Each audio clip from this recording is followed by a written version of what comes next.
Alhamdulillah. Bismillahirrahmanirrahim. Assalamualaikum warahmatullahi wabarakatuh. Innal hamdalillah nahmaduhu wa nasta'inuhu wa nastaghfiruh wa na'udzu billahi min syururi anfusina wa min sayyiati a'malina. May yahdihillahu fala mudhillalah wa may yudlilhu fala hadiyalah. Asyhadu an la ilaha illallah wa asyhadu anna Muhammadan abduhu wa rasuluh la nabiyya ba'dah.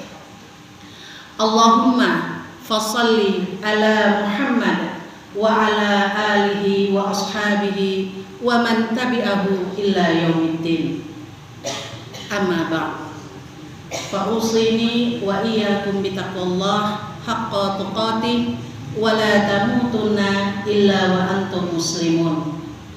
Shadaqallahul azim.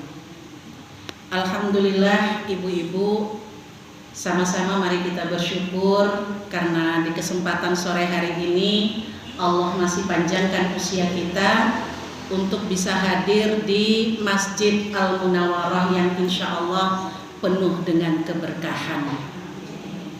Siapa saja yang berangkat dari rumahnya dengan niatan thalabul ilmi, mudah-mudahan Allah mudahkan jalannya nanti masuk ke dalam surga.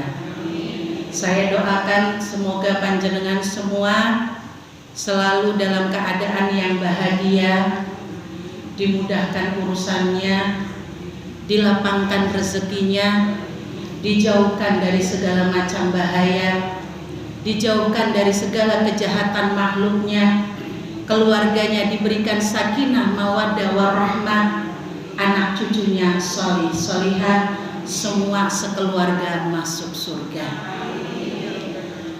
Ibu-ibu yang dirahmati Allah, izin memperkenalkan diri nggih. Saya yakin tidak semuanya belum mengenal saya. Tidak semuanya belum mengenal saya. Pede banget nih kayak gitu ya. Kewalik Bu bahasanya ya. Iya, jadi maksudnya tidak semua mengenal saya gitu. Jadi perkenalkan, saya Nida. Saya berasal dari Merauke, Papua. Seorang ibu rumah tangga dengan 6 orang anak. Alhamdulillah saat ini saya beraktivitas sebagai seorang pendidik di Rumah Tahfidz Al-Biru Gandean Trirenggo, Bantul. Saya adalah seorang praktisi PAUD dan juga homeschooling.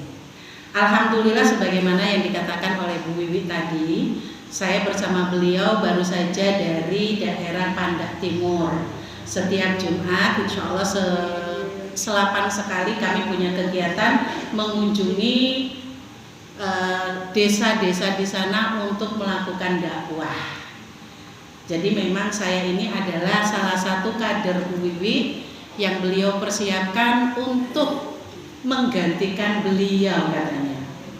Jadi tadi pas mau pulang awalnya cuma dibilang tolong saya diantar ke Al-Munawwarah ya. Oh nggih Bu. Ternyata belum jalan Bu, belum. Langsung berubah. Sekalian ngisi ya. Nah kuwi. Jangan Bu, gak enak wong jenengan yang disuruh maju. Raiso, pokoknya ini titah. Perintah untuk maju. Nggih ya. Nek sudah ngomongin kayak gitu ya saya sami'na wa ata'na, apalagi dalam giat dakwah. Tinggal minta keridhaan panjenengan aja ya Bu. Mudah-mudahan tidak setengah hati mendengarkan malah cah cilik sing maju. Jangan ya Bu. Sedih nanti saya. Ya ibu-ibu sekalian, beliau tadi bilang udah nggak usah mikir yang macam-macam. Isi apa yang kamu barusan isi. Gitu Bu. Jadi saya buka lagi, saya punya laptop ya. Saya isi apa yang tadi saya isi Bu ya. Karena jenengan belum dengar, maka marilah kita belajar bersama, luruskan niat ya Bu. Niatan kita datang ke sini dari rumah mandi, cakep-cakep gitu ya Bu. Pupuran, lipenan gitu kan ya. Dalam rangka thalabul ilmi, bukan untuk terlihat cantik di mata orang lain, bukan. tapi untuk menjadikan diri kita dilihat enak.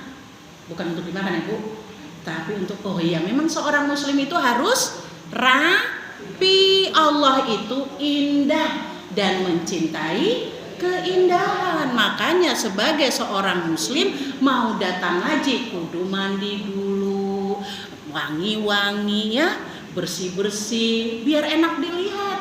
Datang ke sini kok abis masak, abis tidur siang langsung mangkat. Sing penting aku wis wudu, wis rampung. Ojo Bu, kita mungkin gak tersiksa, ning kiri kanan kita belum tahu ya. Jadi mari sama-sama ya Bu, hari ini kita akan berbicara tentang apa? Saya memberi temanya yaitu saring sebelum sharing. Saring tahu ya Bu? Saringan kayak lo Bu? Kalo. Nah tuh, nek arek gawe santan kan kelapanya diparut terus pakai saringan itu. Nah ini kita akan berbicara tentang saring sebelum sharing. Sharing itu artinya berbagi, ya, berbagi atau apapun itu. Yang pasti saya akan memulainya tentang sebuah kisah hikmah. Adalah seorang Luqman Al-Hakim yang memiliki seorang tuan yang pada suatu ketika diminta untuk memotong seekor kambing. Wahai Luqman, tolong aku dipotongkan kambing. Kemudian dari kambing itu tolong ambil 2 organ terbaik, kata tuannya. Maka Luqman memotong kambing, kemudian diambillah 2 organ terbaik dan diberikan kepada tuannya, yaitu lidah dan hati. Setelah menerima lidah dan hati itu, sang tuan berkata lagi, Luqman, please potong lagi kambing dan berikan kepada saya organ terburuk dari kambing tersebut. Maka Luqman lagi-lagi memotong kambing dan diambillah 2 organ terburuk dari kambing tersebut, yaitu lidah dan hati. Menerima lidah dan hati, jelas tuannya bingung. Luqman, bukankah tadi saya minta yang terbaik dari 2 organ terbaik dari kambing itu kamu sudah berikan lidah dan hati? Kenapa sekarang kok lagi-lagi kamu berikan lidah dan hati untuk organ yang terburuk? Maka Luqman menjawab, wahai Tuan, hati dan lidah apabila digunakan untuk hal-hal yang baik, maka dia akan menjadi organ terbaik. Tapi kalau dia digunakan untuk hal-hal yang tidak baik, maka dia akan menjadi organ yang terburuk. Perlu diketahui bahwa yang namanya hati dan lidah itu benar-benar menjadi pusat. Hati ini adalah pusat dari niat dan rasa. Panjenengan datang ngaji ke sini karena ada niat. Punya niat untuk ngaji, makanya iso mangkat. Yang namanya punya kerjaan nyuci piring, nyuci pakaian, ngurus anak opo putu sudah langsung diselesaikan. Bener? Enggak ada suara. Bener Bu? Alhamdulillah. Ada jamaah maksudnya. Nek orang ono sing jawab kan medeni Bu. Ya. Jadi ketika hati kita sudah punya niat, segala tantangan itu mesti terlewatkan. Aku pokoknya arek ngaji. Sore hari ini ada pengajian di Munawaroh. Aku mau mangkat, mau pergi. Wes tak kerjakan, tak rampungkan semua kerjaan. Ning hati ketika nggak pengen ketemu, aku kira saya ini nek berangkat ngaji nanti ketemu sama si Kai. Gak, males, gak usah. Hati nggak kepengen ngaji, walaupun putu nggak ada ya, cucian piring wis dikerjakan, diselesaikan karo mantunya, ya kan? Pakaian-pakaian wis licin semua Bu, kira-kira bisa berangkat apa enggak? Jenengan bakalan berangkat enggak? Jalan lempeng Bu, ning di sininya enggak ada keinginan untuk berangkat. Aduh ngapunten, kakinya linu. Wis wis kepalaku rada nyut-nyutan. Oh tadi putune ki rewel, padahal rewelnya tadi tuh jam 1 siang. Ada saja alasannya. Maka itu tadi, hati adalah pusat niat dan rasa. Ketika hati ini baik, maka segala sesuatunya pasti baik. Hati ini akan mengirimkan sinyal-sinyal kepada otak atau akal kita untuk menggerakkan seluruh anggota tubuh kita. Lidahlah yang akan mewujudkan apa-apa yang ada di dalam hati. Nabi Muhammad sallallahu alaihi wasallam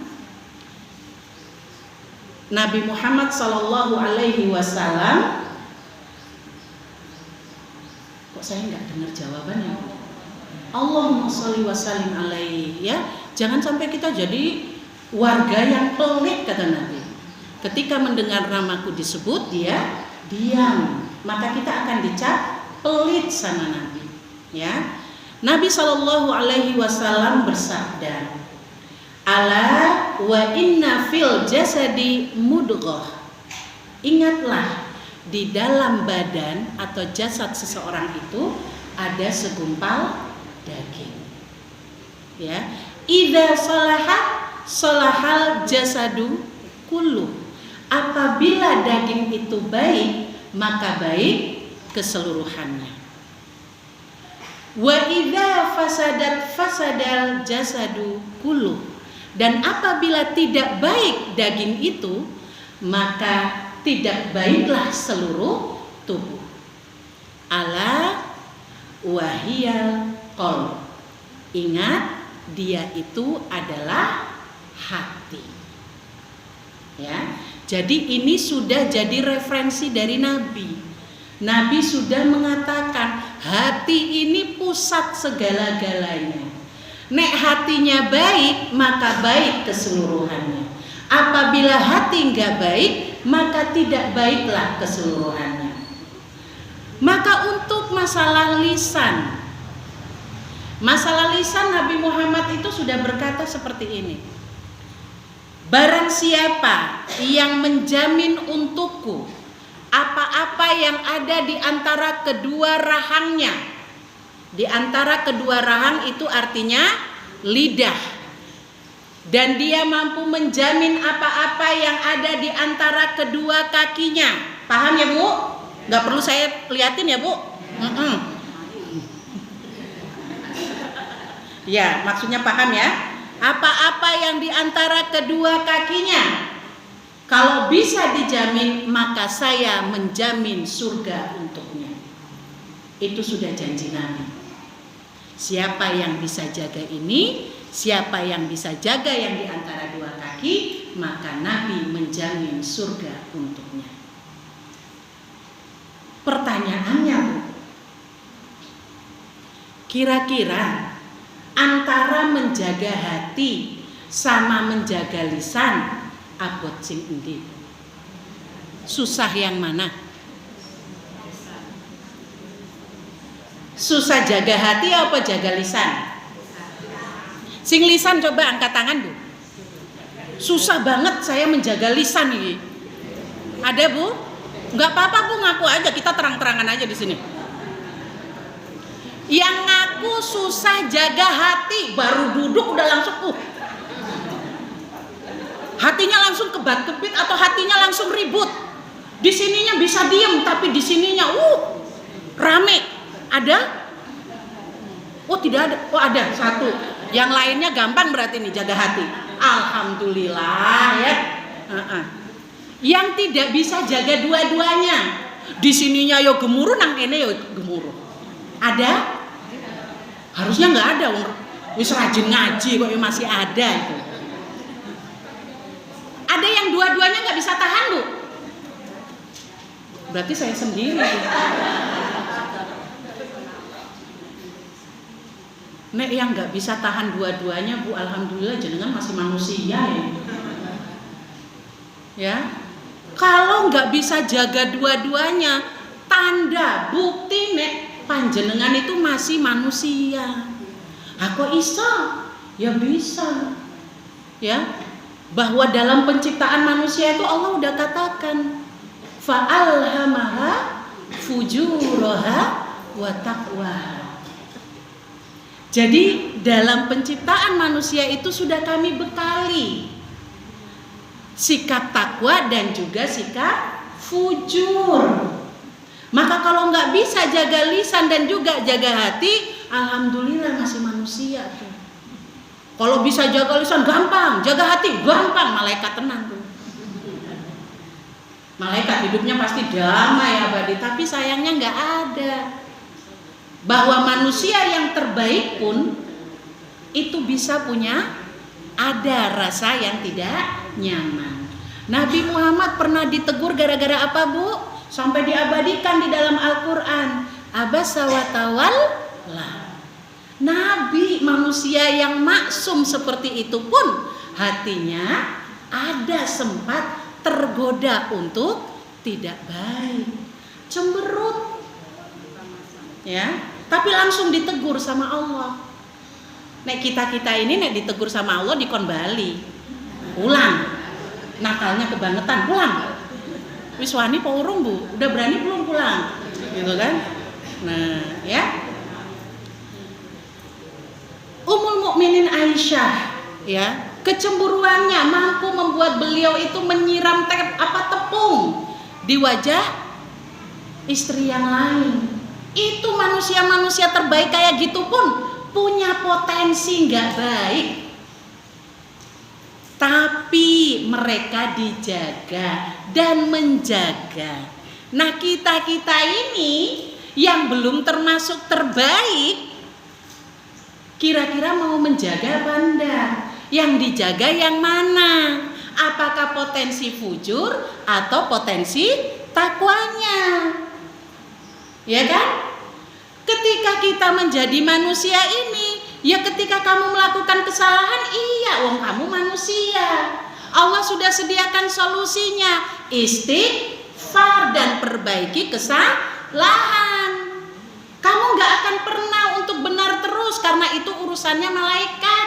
Malaikat memang kerjaannya cuma ibadah, taat pada Allah, gak berani melanggar. Nek manusia setannya ada, malaikatnya ya ada. Tinggal mana yang mau dipelihara, mana yang mau dibesarkan. Apakah potensi fujurnya atau potensi takwanya. Seseorang yang memiliki potensi fujur yang gede, yang lebih besar, yang dipelihara, maka sehari-harinya antara ininya dengan di sininya akan dimunculkan. Gitu. Ya, dia yang tidak menjaga potensi takwanya, lebih menggedekan potensi fujurnya, ketika tidak suka dengan orang, gampang aja untuk menghina, untuk memfitnah, untuk ngata-ngatain dengan bahasa yang tidak baik. Mulutnya tidak dijaga. Orang yang memiliki potensi takwa, dia akan termasuk orang yang baik. Dia akan jaga betul untuk urusan lidahnya. Mau ngomongin, kayak lo kamu nek pakai jilbab kayak begitu kok ketok tua. Orang yang baik, walaupun mungkin lihat saudaranya itu nggak baik, ya, dia harapannya itu apa? Bawaannya ming arek menyelamatkan, maunya menyelamatkan, mendakwahkan. Ning orang yang membesarkan potensi fujurnya, ketika melihat orang tidak baik, dia hanya bisa mengata-ngatai. Bisa dibedakan nggak, Bu, ini?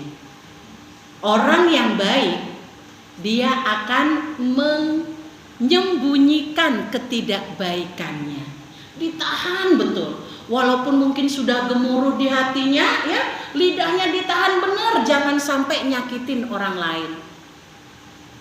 Dia akan berusaha untuk bagaimana lidahnya itu tidak sampai melakukan hal-hal yang dilarang oleh Nabi. Dia akan berusaha bagaimana kalau aku nggak bisa bicara yang baik, maka aku diam. Itu orang baik. Dia itu yang mengembangkan potensi takwa. Tapi kalau potensi fujurnya yang dibesarkan, ya jenengan bisa lihatlah. Yang setiap harinya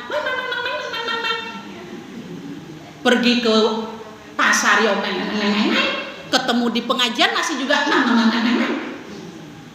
di mana-mana itu tidak bisa ditahan untuk masalah lisan. Dia itu akan yubdi, menunjukkan ketidaksukaannya. Tidak hanya di lisan, muka pun bisa berpengaruh, Bu.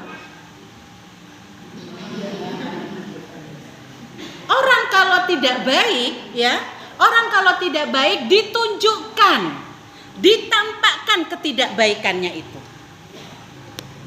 Dan dia tidak bermasalah dengan itu. Tapi kalau orang yang baik, saat dia tidak suka, betul-betul ditahan.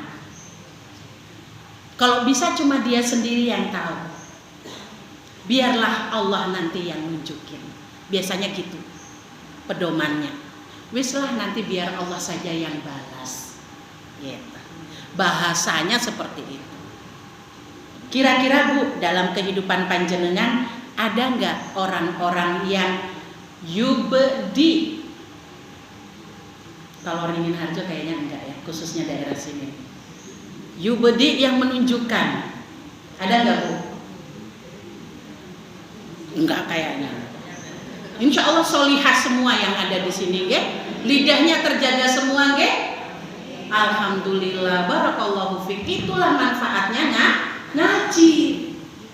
Ngaji itu kita datang nggak cuma untuk dengerin aja, untuk sekadar jadi wawasan atau terlihat alim. Kelihatan datang pengajian sana, datang pengajian sini. Iya, satu hari ini aku jadwalnya untuk pengajiannya di sini, di sini, di sini. Enggak. Ngaji itu niatannya mendapatkan ilmu untuk ada terjadi perubahan. Perubahan yang lebih baik, dari yang tadi tidak tahu menjadi tahu, dari yang tadinya tidak paham menjadi paham, yang tadinya kurang solihah menjadi solihah. Maka ketika dia banyak ngaji tapi tidak membuat dia berubah menjadi lebih baik, maka ilmunya itu adalah sekadar wawasan. Paham sampai di sini ya, Bu? Maka jangan sampai menjadi manusia yang sekadar banyak wawasan, luas wawasannya, tapi tidak mampu merubah diri menjadi lebih baik. Ikut satu pengajian tapi itu mampu merubah diri kita, maka itulah pengajian yang berkah. Kelihatan banyak ngaji di mana-mana tapi tidak membuat perubahan, maka ilmunya tidak berkah. Hanya sekadar menjadi wawasan, cuman sampai di sini. Padahal ilmu yang berkah itu yang dikatakan oleh Nabi sesuai dengan apa yang diucapkan dan sesuai dengan apa yang dilakukan. Maka sekali lagi ibu-ibu yang dirahmati Allah, ya, karena kita punya potensi, memang punya potensi baik dan potensi yang tidak baik, maka dengan belajar seperti ini, ngaji seperti ini adalah upaya kita untuk membesarkan potensi takwa. Karena dengan takwa itulah yang nantinya akan membawa kita ke dalam surga. Insya Allah ya, Bu. Makanya sekali lagi, jangan sampai ilmu yang didapat di pengajian hanya sekadar wawasan. Harus ada perubahannya. Selama ini mungkin mulutnya enteng untuk mengeluarkan kata-kata, nggak ada saringan, Bu. Ya, pokoknya asal metu. Yang penting aku lega, terserah yang lain mau kayak apa. Nah, jangan lagi. Ya, sekarang udah nggak lagi mikir sekarang.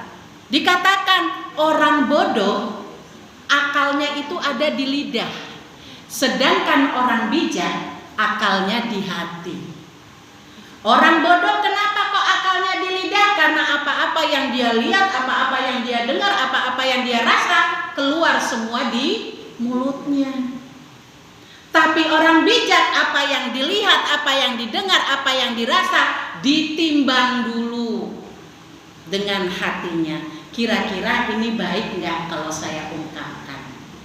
Seperti itu. Jadi orang bijak itu memang banyak pertimbangan. Mudah-mudahan sampai di sini kita bisa paham ya, kenapa kok harus jadi orang baik. Ya, tapi kadang-kadang aku itu suka kelepasan, nggak apa-apa. Namanya juga ada potensi fujurnya kok. Cuman ya itu tadi kembali ada solusi, istighfar, minta maaf. Itu bilang, tapi kalau minta maaf aku izin nih, ya sudah banyak-banyakin istighfar. Nanti urusan minta maafnya di akhirat aja. Wani enggak? Gitu. Maka oleh karena itu, karena kita tahu nih, waduh urusannya bakalan panjang. Itulah kenapa orang takwa berhati-hati. Mau apa-apa ditimbang, disaring. Gak hanya asal dikeluarkan hatinya lega, orang lain mau senep juga gak masalah, enggak. Ya. Nah, sekarang bagaimana caranya kita mengembangkan potensi takwa? Saya yakin panjenengan mesti sudah sangat sering mendengarkan ini, pasti udah paham lah gimana caranya mengembangkan potensi takwa. Tapi saya mau kasih versinya yang lain, Bu. Ya. Kita tahu dalam Quran surat Al-Isra ya, bahwa Allah Subhanahu wa taala telah berfirman, A'udzu billahi minasyaitonir rajim. Wala taqfu ma laisa laka bihi ilm. Janganlah engkau mengikuti sesuatu yang tidak engkau ketahui ilmunya. Ya. Inna sam'a ya, sesungguhnya pendengaran, wal basara dan penglihatan, wal fuada dan hati, kullu ulaika semuanya itu ya, kana anhu mas'ula akan dipertanggungjawabkan. Ibu-ibu, mohon ayat ini dijadikan pola pikir utama dalam bersikap. Mau apa-apa perhatikan, kullu kana ulaika mas'ula. Semuanya akan diminta pertanggungjawaban. Jadikan sebagai mindset utama, pola pikir sebagai seorang muslim. Mau apa-apa, pikir dulu. Ya. Mau ngerjain apa, aku ngerti apa enggak? Ini ada ilmunya apa enggak? Ada perintahnya apa enggak? Ya. Mau ngomong sama orang, mau nyeritain orang, mikir dulu.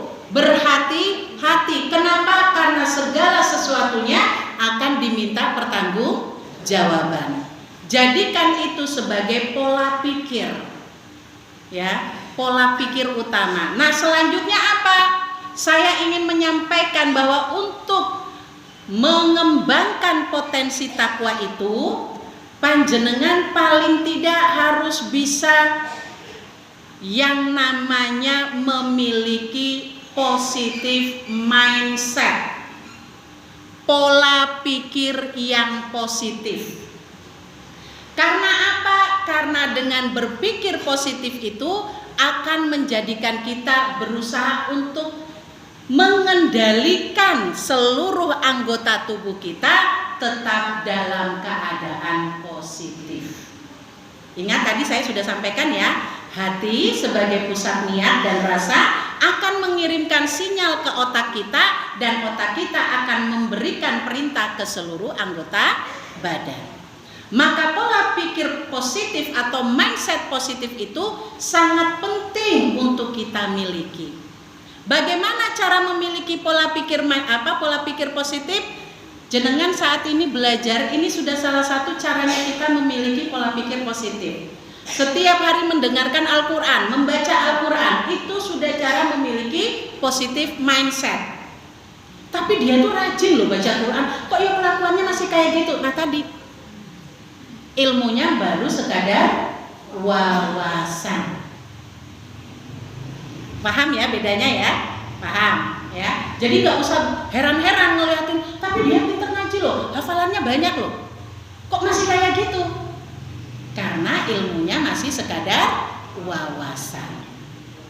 Nah, pola pikir yang positif ini akan mempengaruhi gaya kehidupan kita menjadi orang yang juga memiliki perilaku yang positif. Ya. Sekarang tahapan-tahapan yang harus dilakukan apa? 1. Kenali dulu yang namanya negative mindset. Nek jenengan tidak tahu yang namanya negative mindset, tidak mudah untuk bisa mengetahui yang namanya positive mindset. Pernah dengar kata-kata kayak gini, Bu? Aku ki bodoh, ra iso ngopo-ngopo. Pernah, Bu? Atau jangan-jangan jenengan sendiri yang ngatain kayak gitu? Aku ki miskin kok, ora duwe apa-apa. Aku ki nggak tahu, wong bodoh ra sekolah. Ada yang suka kayak gitu, Bu? Nggak usah ngaku. Nggak ketahuan nek punya negatif mindset. Ya. Nah, ketika kita mengatakan diri kita seperti itu, aku ki wong bodoh, itulah negatif mindset. Ketika jenengan merendahkan diri jenengan sendiri, terus siapa yang mau memuliakan jenengan? Padahal Allah sudah mengatakan, saya ciptakan dalam keadaan sebaik-baik bentuk. Allah saja memuliakan kita. Lah kok kita yang malah menjelekkan diri sendiri? Ibu-ibu harap diperhatikan ya, urusan menjelek-jelekan kita itu urusan orang lain. Kalau bisa kita bagus-bagusin diri kita. Ya. Jadi jangan pernah lagi mengatakan saya bodoh, saya nggak tahu apa-apa, aku raiso. Aku ki apa-apa raiso, ora sekolah. Jangan lagi, Bu. Ya, itu negatif mindset. Apa meneh, apalagi kalau sampai kita ngomong sama anak, belajar kayak gitu aja raiso. Bodoh. Nah. Nek mamanya, ibunya, mbahnya sudah mengatakan anaknya bodoh, kok ini kamu itu kok nakal banget. Nah, ini ya, kita yang memberikan negatif mindset, yang menanamkan negatif mindset itu. Makanya anak-anak kalau dibilang, kok nakal, ya beneran nakal. Karena itulah yang ditanam di otaknya. Kamu kok bodoh tuh? Ya beneran bodoh. Suatu kebohongan yang diucapkan berulang-ulang akan dianggap sebagai sebuah kebenaran. Bisa dipahami, Bu? Mungkin jenengan cuma bilang aku cuma bercanda. Candaan itu kalau diulang-ulang akan dianggap sebagai sebuah kebenaran. Apalagi bagi seorang anak. Maka sebagai ibu, sebagai simbah, hati-hatilah dalam berucap. Kenal kok dengan istilah doa ibu, itu nggak ada batasannya, ya kan? Doa ibu makbul, ya nggak? Maka berhati-hati. Setelah kita mengenal yang namanya negatif mindset, oh itu ternyata negatif mindset, rubah, Bu. Langsung dirubah menjadi positif mindset. Makanya itu ada kalau dalam dunia pengembangan diri ada namanya afirmasi, Bu. Afirmasi itu semacam ini. Saya sehat, saya kuat, saya cantik, saya ceria, saya bahagia, gitu. Ya. Maka kita sebagai seorang muslim juga wajib mengisi, menutrisi otak kita dengan kata-kata yang baik. Ya. Ketika orang lain mengatakan kamu kok gendut banget tuh jadi orang, ya udah katakan aja aku gemoy. Kita nggak menolak kenyataan, tapi memang kan ganti kata, Bu. Gemoy, lucu, imut. Ya. Aku subur, aku makmur, aku bahagia. Itu patut untuk kita katakan dalam diri kita. Ya. Saya istri yang solihah. Bu, saya tuh jadi gini ya, Bu. Ketika kita menanamkan mindset itu, saya istri yang bahagia, ketika mau jengkel sama suami terus arek ngelang, itu tiba-tiba pikiran itu langsung nyetop. Dia nyetop itu tuh. kamu itu istri solihah. Udah, istri solihah mah mulutnya nggak tajam sama suami. Jadinya gitu, ada yang ngerem gitu loh Bu. Ya, dicoba aja nanti. Saya ibu yang bersabar, tiba-tiba anak rewel terus. Padahal kita udah minta, ya Allah saya ini sabar. Anak rewel, suami nanya kunci, tetangga bakar sampah, asap ke rumah, wis lah. Ya.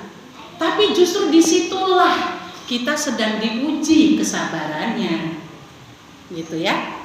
Kalau sudah yang kedua ya, merubah pola negatif menjadi pola pikir positif. Yang ketiga adalah fokus pada hal yang baik.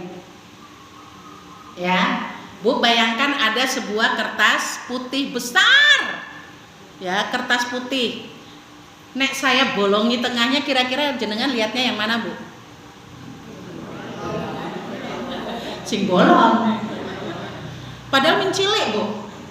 Ini tetap kelihatan, ya. Padahal di sekitarnya itu adalah putih bersih, tapi kita selalu ngelihatnya yang bolong.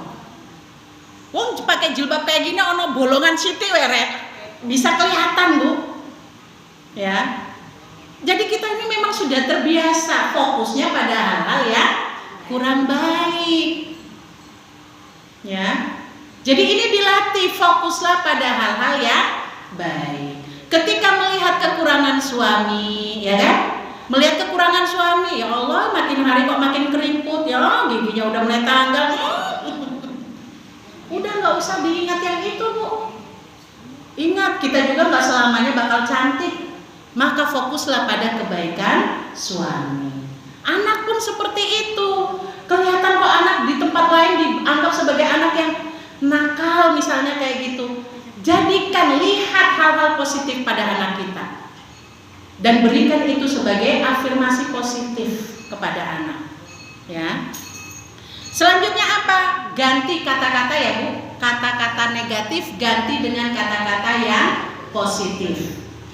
Otak kita itu kemampuannya tuh menerima kalimat atau kata yang paling ujung.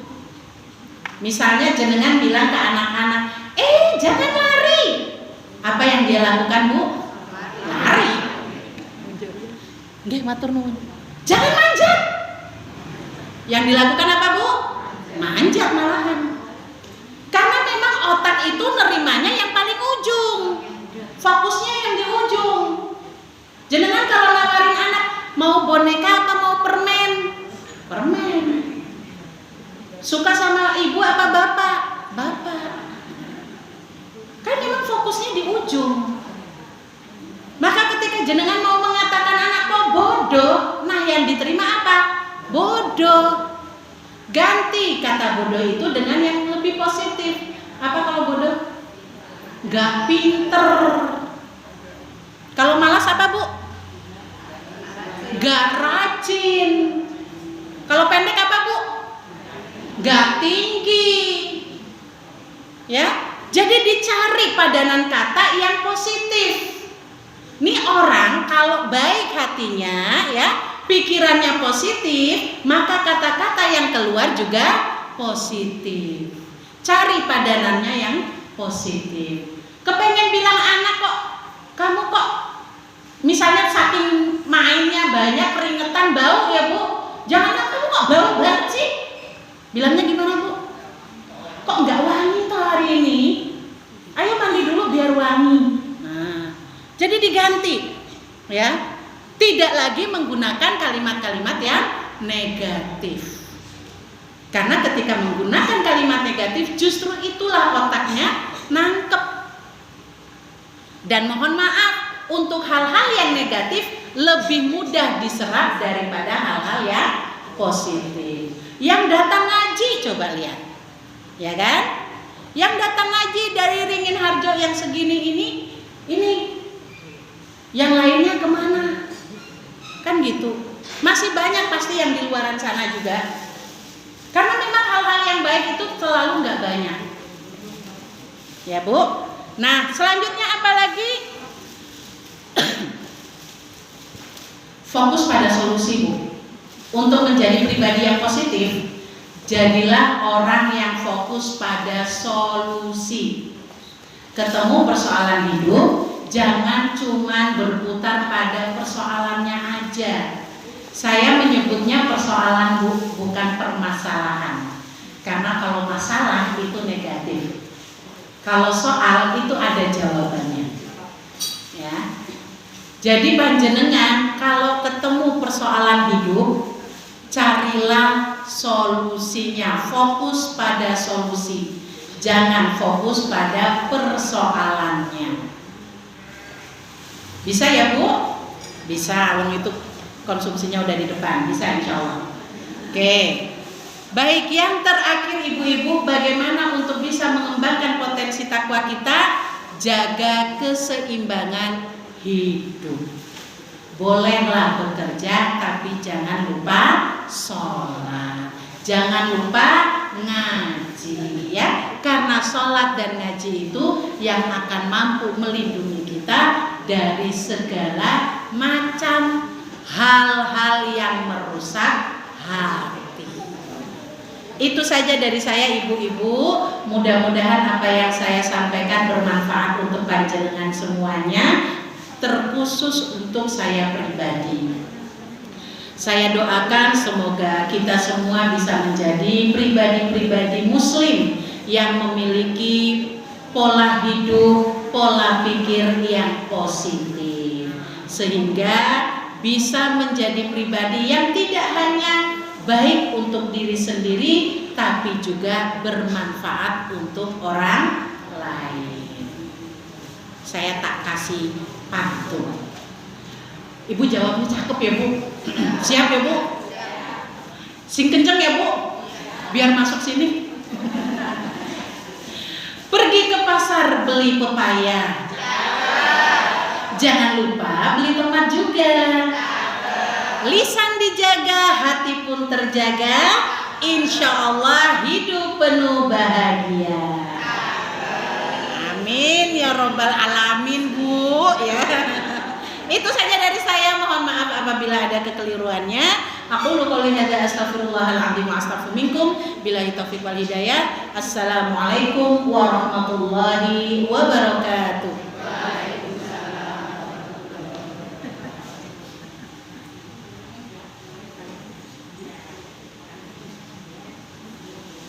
Oh ya.